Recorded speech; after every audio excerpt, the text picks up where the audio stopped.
Welcome back to the deep dive. If you look around you right now, chances are you're surrounded by technology.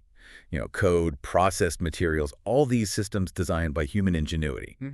And for millennia, we've lived with this seemingly solid, unshakable boundary. Right. On one side, you have the wild, untamed, magnificent, and often brutal natural world. And on the other, you have our world, the deliberate, sometimes clunky, sometimes brilliant world of the artificial. Exactly. Everything we build, everything we design, we just assume that technology and cities and code, they fundamentally exist outside of nature. As a triumph over it, or maybe a deviation from it. Yes. And that deeply ingrained assumption right there is the intellectual wall we're going to try and smash down today. It is. The distinction between the artificial and the natural, so one of the oldest philosophical debates. But what's incredible is that modern evolutionary biology and cognitive science they've quite simply rendered that distinction obsolete. So our mission in this deep dive is intellectually rigorous. We're going to be synthesizing some really complex research from across these fields, evolutionary biology, cognitive science, philosophy, to reveal this stunning continuity. A continuity that suggests technology isn't just like nature or even an interaction with nature. It's something more. Much more. Our sources argue it is, in fact, the latest, most accelerated phase of natural evolution itself. The goal here is to provide you, the listener, with a kind of profound shortcut to understanding this paradigm shift. Right. We want to move past the basic definitions and get into the actual mechanisms that prove this continuity. We'll be using some precise nomenclature like anthropocentric bias, the extended phenotype, And the revolutionary concept of temes. Yes. It's a journey that reveals how the very foundations of our existence, our bodies, our minds, our collective consciousness, are right now undergoing this fundamental transformation. Transformation the sources vividly describe as the Chrysalis Phase. It's a powerful metaphor. And to get there, we need to understand things like active externalism to appreciate that our mind is already, in a sense, everywhere. And the rise of these temes to see that evolution has basically found a faster substrate to work with. The implications are just enormous. Okay, let's unpack this. Yeah. The notion that everything we build is fundamentally natural. So we have to start with the foundational error, right? The one that makes us instinctively reach for that word artificial. Why do we feel, viscerally, that a smartphone is fundamentally different from a tree? It feels deliberate, designed, purposeful, yes, and therefore separate from the blind, chaotic forces of geological and biological evolution. And that separation is what our sources define as a purely anthropocentric bias. The human-centered bias. Precisely. And that bias is a semantic trap. It's a problem rooted in our language and our self-perception, not in physical reality. So it's an ego thing. It is, really. It's this egoistic idea that because we, a specific species of primate that evolved on this planet, possess self-awareness and intention. That anything we make must be special. It must exist in a category elevated above the rest of the natural system that produced us in the first place. It's the idea that our human intentionality is the sole criteria for separating an object from the environment. Exactly. And if you trace the logic of that intention back far enough, back to the biological imperative, back to the need to survive, back to the evolved hands and brain that can manipulate the environment. The whole framework just falls apart. It completely does. It's a self-serving narrative we've been telling ourselves. But let's play devil's advocate here for a second. This is where a skeptical listener might push back. Sure. Intentionality feels like a massive distinction. A dam built by a beaver. It doesn't involve the same conscious, deliberative processes, the historical compromises, political planning, the engineering calculations that went into building, say, the Hoover Dam. Isn't that high-level deliberation the defining factor of artificiality? That is the core challenge. And to address it, we have to flip the script. The sources propose this brilliant beehive analogy. It forces us to remove our human-centric perspective entirely. Yeah, you have to look at the functional reality instead. Exactly. Okay, lay out the analogy for us because it's highly effective at creating that necessary mental distance. Okay, so imagine for a moment that a bee possessed human levels of cognition, self-reflection, philosophical capacity, the whole deal. A thinking bee. A thinking bee. That bee, watching millions of its peers coordinate, laboring to construct this massive, complex structure of wax and precise geometry, the hive would view that structure as artificial. Of course. It would see it as a creation of purposeful construction, requiring immense social effort. distinct from the random arrangement of the flowers and the soil around it. And crucially, that cognitive bee would be right from its own perspective. It's a designed social structure, not just a naturally occurring cave. Now, apply the flip side. That same highly cognitive bee would then look at a human artifact, say a massive urban skyscraper or an apartment complex. Right. The bee would observe that this structure was built by a biological organism native to the planet, a primate, and that the entire construction process was fueled by biological energy and governed by planetary laws. So from the bee's perspective, The structure would simply be perceived as a large, complex, natural feature of the landscape, no different in kind than a coral reef or a giant termite mound. wow. That immediately forces you to realize the label artificial is entirely relative to the observer's species. It is. The crucial insight here is that the physical nature of the resulting structure isn't the key difference at all. It's purely about the source of the underlying code or blueprint. So the intricate architecture of the hive is encoded rigidly in the bee's genes. It's instinctual, it's predictable, it's very slow to change. Whereas the vast, specialized architecture of a modern city, with its fiber optics, HVAC systems, and complex traffic flows, is encoded in memes. Ideas, skills, technological procedures, historical knowledge, all passed down culturally, not biologically. And both are just codes governing construction. They are instructions for manipulating matter. But we label the result of the genetic code natural and the result of the memetic code artificial. So the distinction isn't about the object physical reality at all. It's merely about its authorship. When humans say artificial, we are simply asserting we made this through means we label cultural. So if we strip away that semantic vanity, the core definition has to hold. If natural is defined as anything that adheres to and is governed by the laws of physics and biology, which is everything on Earth, Then every single human artifact. is an inevitable natural byproduct of a specific primate's evolutionary past. Exactly. That plastic straw, that microchip, that supercomputer, they are all just arrangements of carbon, silicon, and metal, synthesized using energy from natural processes, built by hands, evolved through natural selection. Following instructions stored in a brain that is a biological machine. It's the output of our evolved biological capability. Our technology isn't something we impose upon the natural world. It's a process inherent within it. We are not outside the natural order. We're simply a species with a unique, highly aggressive, and very rapid mechanism for externalizing our survival strategies. The speed and complexity are unique, yes, but the foundational act is not. Technology is demonstrably not outside the natural order. It is merely the current, most complex phase of that order, created by the evolutionary pressure exerted on our cognition. This realization that our creations are natural byproducts, it forces us to look for the biological mechanisms that bridge tool-making and evolution. Right. And this takes us directly to one of the most foundational concepts in modern biology, one we really have to understand in depth. Richard Dawkins' concept of the extended phenotype. The extended phenotype was revolutionary. It came out in the early 1980s, and it challenged the traditional view that the phenotype, the physical expression of your genes, is limited strictly to the body of the organism. The idea that your genes stop at your skin. Exactly.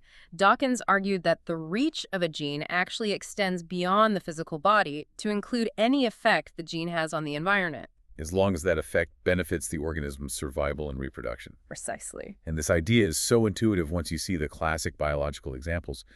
The beaver's dam is the perfect baseline. It's the perfect example. The dam is not physically part of the beaver's body, yet the capacity to construct it, the architectural blueprint, the instinctual drive is genetically coded. It's a trait selected for by nature, just like thicker fur, sharper teeth. It's a physical manifestation of genetic instructions, just expressed externally. But the dam is made of wood and mud, not proteins and cells. And that's the genius of the concept. It forces us to define the trait by its functional relationship to the gene, not by its material composition. Oh, okay. And if we accept the beaver dam as a biological trait coded by the genome, we absolutely must apply that same standard to human artifacts. So following that logic, a human-engineered enzyme synthesized in a lab designed to target a specific pathogen is functionally as natural as the silk synthesized by a spider. Yes. Both are complex physical structures resulting from instructional code for survival. The only difference is the substrate of that code.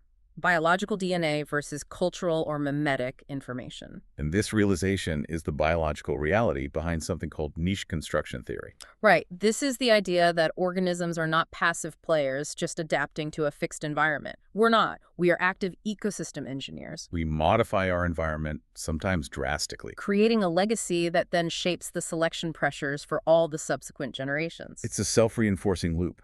Earthworms aerate the soil, which influences the plant life that feeds them. Beavers build dams, creating a pond habitat that protects them from predators. And humans build massive cities and agricultural systems. The difference with humans, of course, is the vehicle for that legacy. While the beaver's niche construction is largely determined by slow-moving genes, human legacies rely overwhelmingly on memes. And that is the crucial shift. It's everything. Memetics provides the high-speed units for cultural inheritance. Ideas, skills, linguistic systems, procedural knowledge that are copied, refined, and passed down socially, not genetically. That distinction is just. It's profound. If a gene provides the blueprint that builds a dam, a meme provides the code, the skills, and the collective agreement that builds a search engine. Right. The search engine, the global utility grid, financial markets, these are all massive, complex external structures, the ultimate expression of human niche construction, all designed for management, efficiency, and communication. And this brings us to the question of speed, which feels key to understanding our current predicament. The reason human niche construction leading to agriculture, urbanization, digital networks has progressed with such explosive speed is directly tied to the replicator. Memes evolve vastly faster than genes. Genes require generational turnover, mutations, and death to implement a significant, lasting change in the species. We're talking thousands, maybe tens of thousands of generations. Memes, by contrast, can iterate, refine, and disseminate across billions of hosts in a single lifetime, sometimes in minutes, especially within our digital environment. So the digital realm has acted as a kind of evolutionary accelerator. It has. The internet, software systems, data flow, they essentially function as a high-speed petri dish for these ideas, testing them against selection pressures, mainly efficiency and utility at light speed. And the result of all this rapid cultural evolution is the construction of these extremely complex mediate environments. Our technological infrastructure. Yeah, this entire global interconnected system is functionally a robust buffer. It protects our relatively fragile, biologically Stone Age bodies from raw planetary forces like harsh climates, pathogens, and resource scarcity. So it's not just a collection of tools, it's an engineered ecosystem. An evolutionary necessity, not a luxury. We built this massive shell to survive, and now that shell is the dominant evolutionary reality for our species. So we've thoroughly established the physical reach of our species through the extended phenotype. Our genes and memes reach out and construct the world. Right. Now we move to the even more counterintuitive idea, the cognitive reach. The idea that our intelligence doesn't stop at the boundaries of our skull. Here's where it gets really interesting. This is the realm of the extended mind thesis, which is a cornerstone of modern cognitive science and philosophy. It was championed notably by Andy Clark and David Chalmers. And it starts by integrating two concepts, enactivism and active externalism. Exactly. Okay, so let's define enactivism first, as it really sets the stage. What is it arguing about the location of thought? So enactivism posits that cognition is not simply an internal process, not just a calculation happening purely inside the brain, isolated in the neocortex. It's not a computer in a box. Not at all. Instead, it argues that cognition emerges dynamically through continuous real-time interaction between an organism and its structured environment. You don't just perceive the world, you actively engage with it. And that engagement is the cognitive process. It's the difference between a computer running an isolated program and a computer that's constantly connected to a network, where the network's properties fundamentally change its processing capabilities. That's a great analogy. And active externalism takes this a step further. It says that external tools are not just passive aids to thought. When they are functionally integrated into our decision-making process, they become functional parts of the cognitive process itself. So when a reliable two-way feedback loop exists between my brain and, say, an artifact. The boundary of the self cannot rationally be restricted to the skull or skin. Wait, hold on. This is a massive philosophical leap.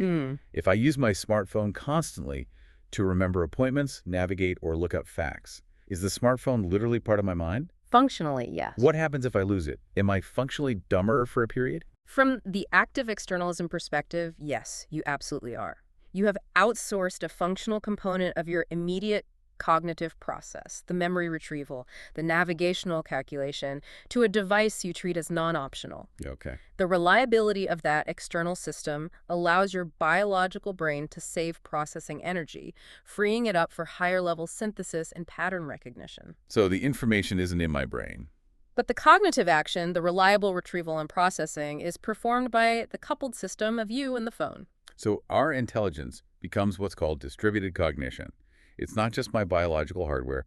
It's intelligence spread across this vast memetic web, all the accumulated knowledge, procedural steps, languages, and formulas that exist externally. In books, on servers, in code. Yes. And the individual human acts as the crucial host and interface for all of this. We are the mechanism that links the biological brain, the central processor, to the environment, which is now densely populated with these cognitive artifacts. I think the source's example of the airplane cockpit really clarifies this idea of a coupled system. It's a perfect illustration. A complex aircraft environment is packed with instruments, readouts, structured control surfaces. The pilot isn't just flying the plane using their internal knowledge. No. The pilot's brain, the physical environment of the cockpit, and the plane's highly complex computer systems are all in a reliable, continuous feedback loop. Together, they form a single, unified cognitive system. The pilot's ability to maintain a heading or land safely depends on the physical location of the dials, the consistency of the feedback, the processing power of the flight management system. And if those instruments failed, the pilot would quickly degrade from a functional coupled system into an overwhelmed, isolated biological unit. The system fails when the coupling breaks. Precisely. When humans and tools function together in that reliable, unified feedback loop, they create a superior cognitive architecture that transcends the limitations of the isolated brain. And this functional perspective must fundamentally reframe how we view advanced technology, especially artificial intelligence. It has to, because AI in this context is simply the most sophisticated, high-speed, externalized tool, yet integrated into that established human cognitive loop. So AI is not some alien force descending upon us. Not at all. From the functional perspective of the coupled system, AI is best understood as a genuine, radical expansion of human consciousness itself. It is our cultural legacy, our memes, finding a new, exponentially more efficient and powerful substrate in silico. It's the continuation of our cognitive reach, just accelerating our ability to manipulate the environment, not a departure from it. This realization that our intelligence is externalized brings us to the final, and I think most radical biological threshold. The sources term it technophysio-evolution. Right. And this isn't just about using tools or even extending our mind. It's the synergy where our artifacts fundamentally start altering our biology. And the human body evolves to inhabit the new shit created. This is where the feedback loop becomes truly deep and circular. Our technology changes our environment, and then that changed environment exerts new selective pressures on our biology. We have outsourced the work of survival. And our body is adapting to that outsourcing. Exactly. What's the concrete evidence of this biological alteration? Are we talking about gradual genetic change over millions of years? No, that's the thing. We are talking about rapid, observable change happening within centuries, driven by cultural and technological niche construction. For example? Well, consider the modern human body compared to the human body 300 years ago.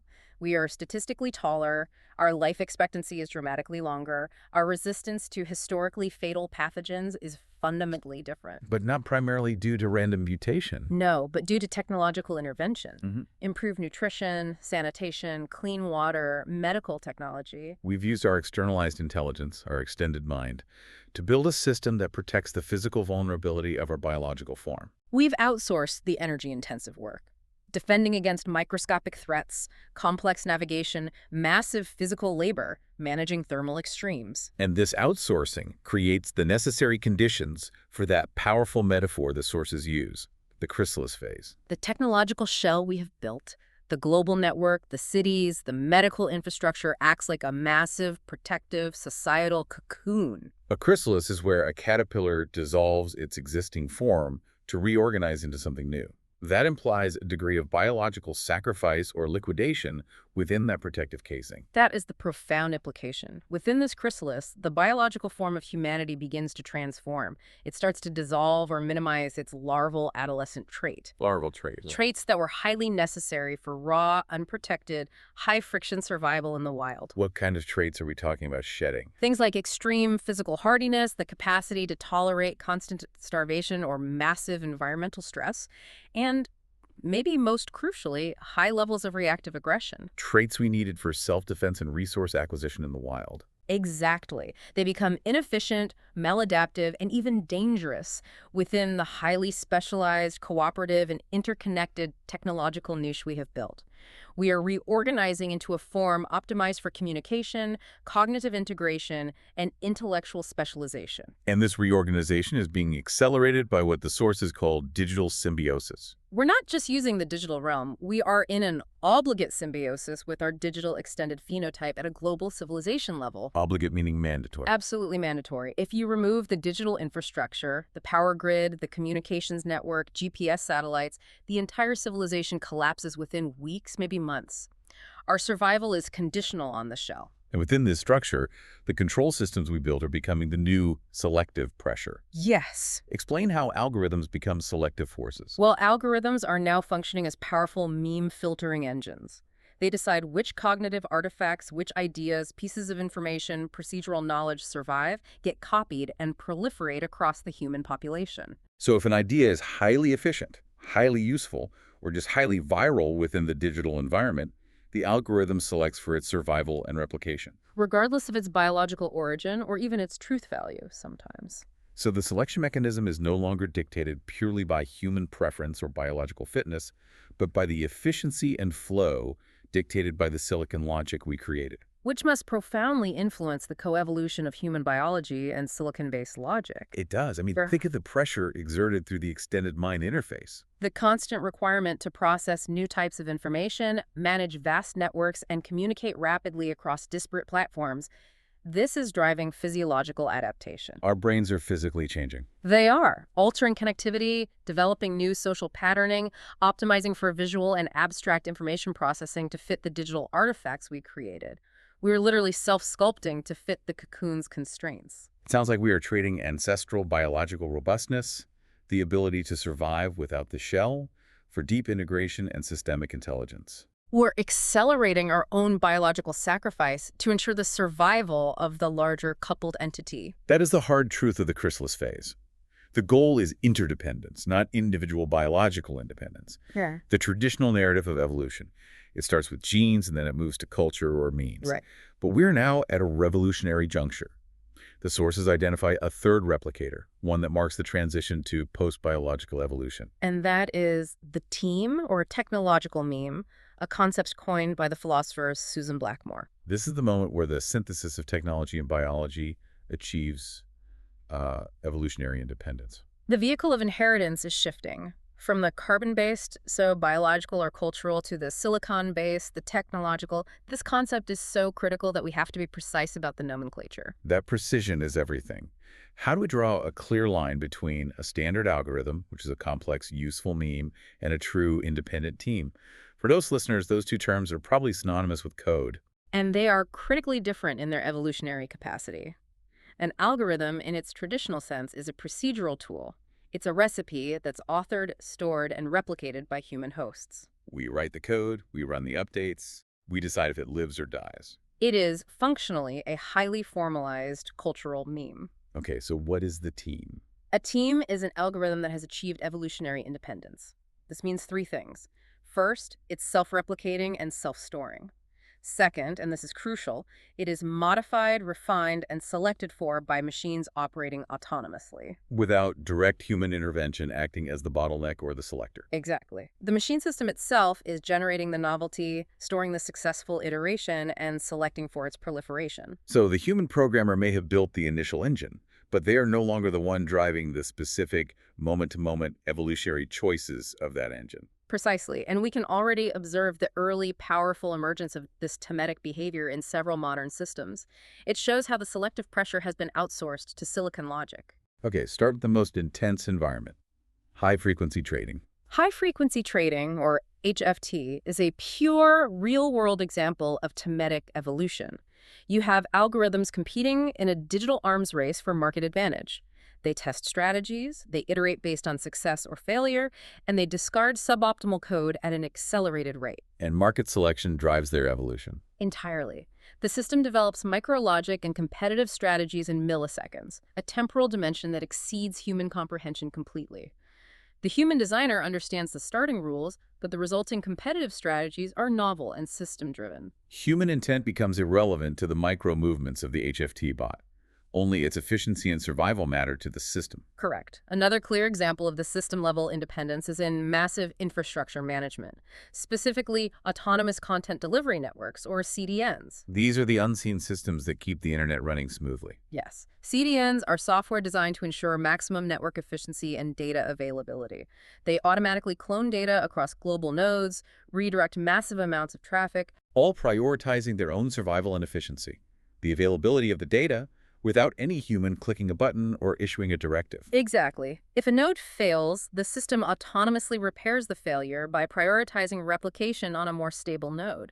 They are optimizing their own survival and fitness within the network landscape. And perhaps the most profound example, because it deals with knowledge generation itself, is self-play AI, like AlphaZero. AlphaZero is the very definition of temetic emergence because it transcends the need for human-provided data. These models generate their own experience, their own data, and their own strategies through millions of internal iterations. They replicate and refine highly effective strategies for achieving a goal like winning a complex board game that were never present in the human memetic record. The model has created novel cognitive artifacts completely autonomously. It has evolved. So the strategies AlphaZero uses are not human ideas. They are silicon ideas selected for by the system itself. Precisely. And one final example, which is critical for system resilience: automated patching bots. Software acting as a digital immune system. That's a great way to put it. They autonomously traverse massive networks, identify flaws, code a fix, and merge the updated code, the evolutionary correction, without human oversight. Ensuring the replication and survival of the digital shell against internal threats.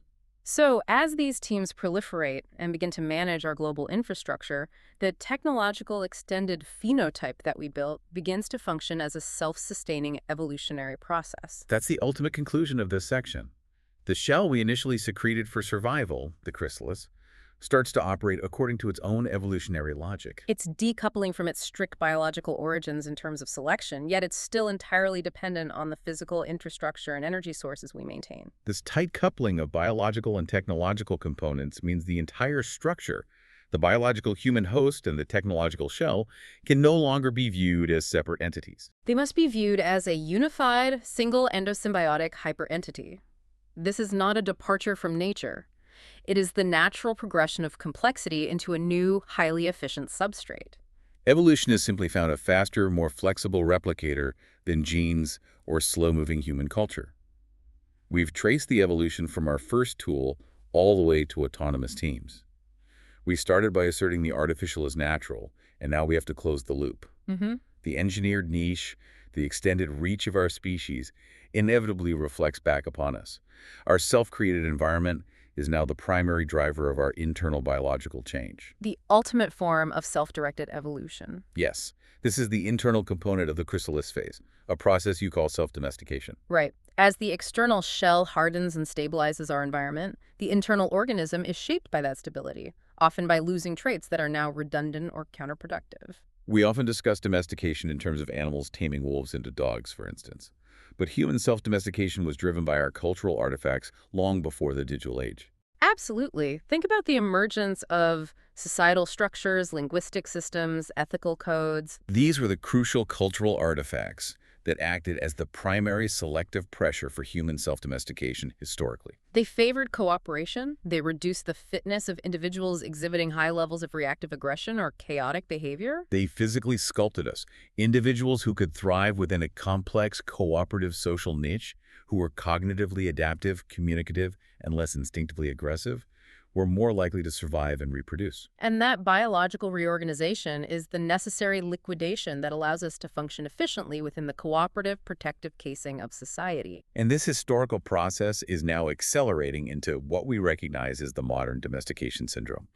Our reliance on the digital shell is inducing profound changes. It is. What are the symptoms of this syndrome? Well, by outsourcing complex survival tasks, from navigation and instantaneous information retrieval to computation and conflict resolution, we are trading certain ancestral biological robustness for deep integration into a collective mediated niche. So our bodies and brains are being optimized not for the harsh demands of the savanna, but for the requirements of the interface. We get physically weaker, but systemically smarter and more specialized. That feels profoundly unnerving, that we are actively selecting for biological softness in exchange for systemic power. It's the trade-off of niche construction. The domestication process is designed to reduce the friction between the biological organism and the engineered environment. Chaos, volatility, unnecessary physical labor, that's all friction. And specialization, efficiency, and instant communication are low friction. Exactly. And this domestication is preparing us for the deepest form of fusion. We're moving from an external symbiotic relationship with our tools to a true endosymbiotic state. This is where that profound analogy of bacteria becoming mitochondria enters the discussion. It's the perfect evolutionary mirror for our current trajectory. So remind us of the original endosymbiotic event. Mitochondria were once free-living, independent bacteria. They were capable of surviving on their own. Over immense evolutionary time, they were tamed, they were internalized by larger eukaryotic cells. And became non-negotiable organelles, vital for energy production. They lost their ability to exist independently, but they gained a kind of immortality and specialization within a vastly superior, more complex entity. And you are arguing that humanity is moving toward this state with its technology. Sure. That we are becoming this specialized organelle within the hyperentity. Functionally, yes. The process of self-domestication is reducing the friction to zero. It ensures that the human element functions effectively as a specialized, efficient, communication-optimized organelle within the larger, unified post-biological entity. We shed the traits, the independence, the physical hardiness, the chaotic nature that make us inefficient or dangerous to the system. And become optimized for interdependence and deep functional integration. We are not just building a future out there. We are building our own precise biological function within that future. The circle is closed. This has been a genuinely profound deep dive. We started by challenging the simple, ingrained separation between the natural and the artificial. And we established that our technology, our code, our cities, they're merely the inevitable physical byproduct of our evolved biological capability, governed by the same laws of physics as a river or a mountain. We then identified the biological mechanisms that bridge this gap, showing how the extended phenotype and the rapid evolution of memes allowed us to construct our protective media environment. Which led seamlessly to the extended mind, where our intelligence actively integrates external silicon components, confirming that the boundary of self is, well, porous. Absolutely. And finally, we saw how the human form is actively reorganizing within the Chrysalis phase through technophysio-evolution. This process is driven by temes, the third replicator that operates according to its own evolutionary logic, pushing us toward an endosymbiotic hyperentity. Where humans function as specialized, essential organelles. The inescapable conclusion of this synthesis seems clear. Our technology is not an invention separate from nature, or a replacement for nature. It is simply the current state of nature for our species. From the first intentionally shaped stone tool to the rise of autonomous teams, we have been domesticating our environment and, inevitably, domesticating ourselves. All in one continuous, closed evolutionary loop. We are actively architecting our own external environment and our own internal biological change simultaneously. The system we created is now the system selecting us. So what does this all mean? Well, if we accept that we are moving toward an integrated, unified, post-biological entity, and that our powerful technological extended phenotype operates according to its own evolutionary logic, governed by these autonomous teams, how do we ensure the governance and values of our biological component remain perpetually aligned with the self-sustaining system? How do we guarantee a healthy and sustainable partnership? A partnership between the specializing biological organelle and the encompassing silicon-driven hyperentity. That, perhaps, is the ultimate evolutionary challenge we face now, ensuring the new system benefits the component parts that built it in the first place.